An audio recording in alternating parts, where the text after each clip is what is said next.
the last 40 years, I've told a lot of stories on TV. And it was my job to create and produce reality shows. Shows that provide a window into people's lives. And in my business, you're only as good as your last show. So right now, I'm known as this guy. There we go. I readily admit that I have way too many rats. He literally sees them as his children. You know what these rats are gonna go. There's rats everywhere, man. They're counting you. Oh, gosh. It's his intestines hanging out, Glenn. You need to make the decision to put it down.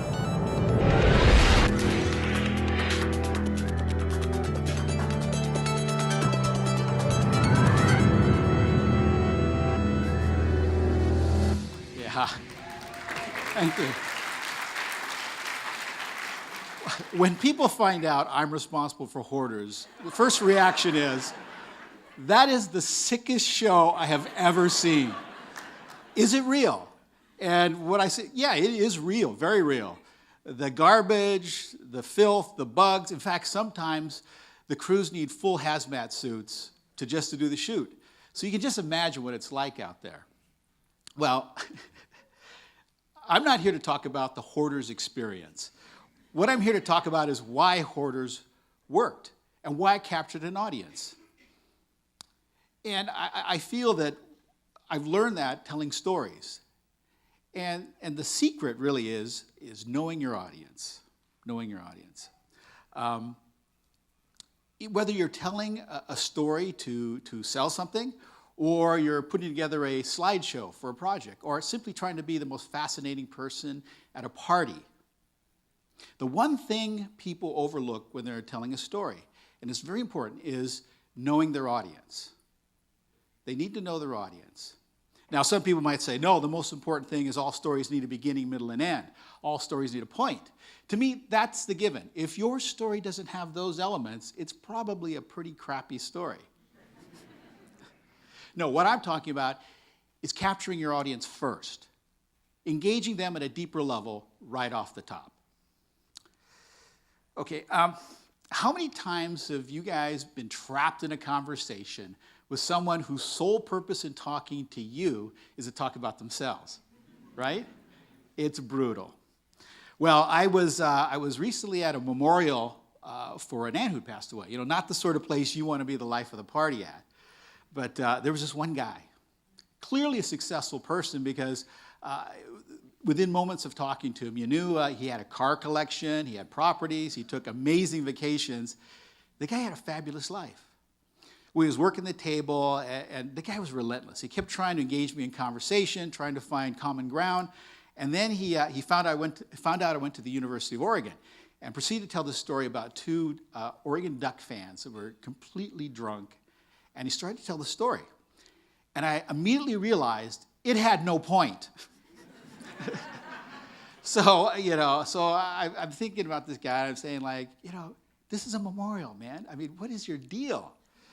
Well, he finally, in the last-ditch effort to engage me, he finally brings up hoarders. And he says, Matt, he goes, I'm a hoarder. I'm a wine hoarder. So I politely excused myself from the table to go kill myself because clearly he didn't know his audience. And in this case, it was brutal. Oh. And I know many of you have been in those situations. So when you're creating your story, one of the pieces of advice you hear is start with what you know.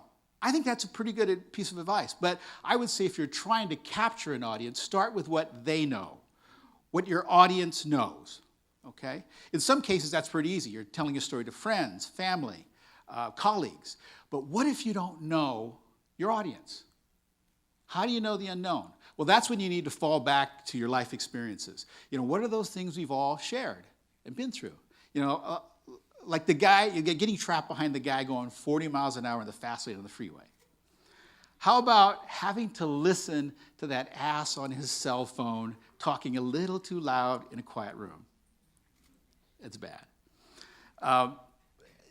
What I think is tapping into shared experiences is the key to capturing an audience.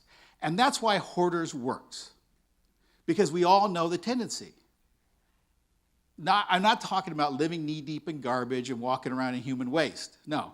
What I'm talking about is that junk drawer we all have. The idea that we all understand objects hold emotional meaning to us. You know, the keychain you got from Disney World, the signed baseball card. What about that jar of nail clippings you've kept and added to for the last 30 years, right? Hoarder.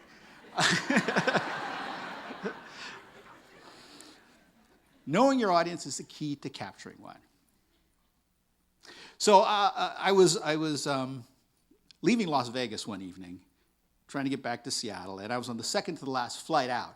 And it was not a full flight, so I figured, this is good, you know. It'll be a nice, easy flight. But then, of course, Alaska cancels the last flight, and everybody goes on my flight, and so we're packed, and we're boarding the plane, and it's going slow, and you know you're out, and then some jackass starts mooing, and you know. So I finally get to my seat, and I'm sitting in the second to the last row on the aisle, and there's an open seat next to me. I think, well, this is great. This is great. But you know that's not going to last. People are coming on board.